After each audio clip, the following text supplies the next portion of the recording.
নৈহাটির অভিশাপ, ইতিহাসের সাক্ষী এই বিসর্জন। কিন্তু এবার উল্লাসের মাঝে নেমে এলো চরম বিপর্যয়।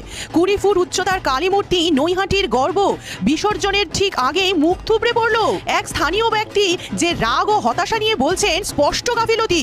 বছরের পর বছর ধরে এত বড় পুজো হচ্ছে আর একটি রশিও ঠিক করে বাঁধতে পারে না, এদের আর কত গাফিলতি দেখব। আবার অন্যদিকে একজন স্থানীয় লোক বলছেন এই ঘটনা নাকি নিছকই দুর্ঘটনা, নাকি কোনো অন্য বার্তা।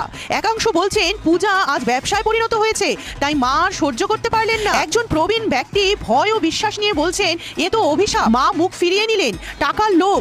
এই নৈহাটির জন্য একটা দুঃসংবাদ অপেক্ষা করছে, এ তো অলৌকিক ঘটনা, এ শুধুই অলৌকিকতা। দুর্ঘটনার কারণ যাই হোক, 20 ফুট উঁচু কালী প্রতিমার এমন পতন নৈহাটির ইতিহাসে এক কালো অধ্যায়। এ কি শুধুই দুর্ঘটনা নাকি অলৌকিক কোনো সংকেত? প্রশ্ন রেখে গেল এবারের কালী পুজো। উত্তেজনা চরমে আর উত্তরের খোঁজে নৈহাটিবাসী। আপনাদের কি মনে হয় এ কি শুধুই অলৌকিকতা নাকি দুর্ঘটনা, নাকি এর পিছনে আছে কোনো ষড়যন্ত্র? এর মতামত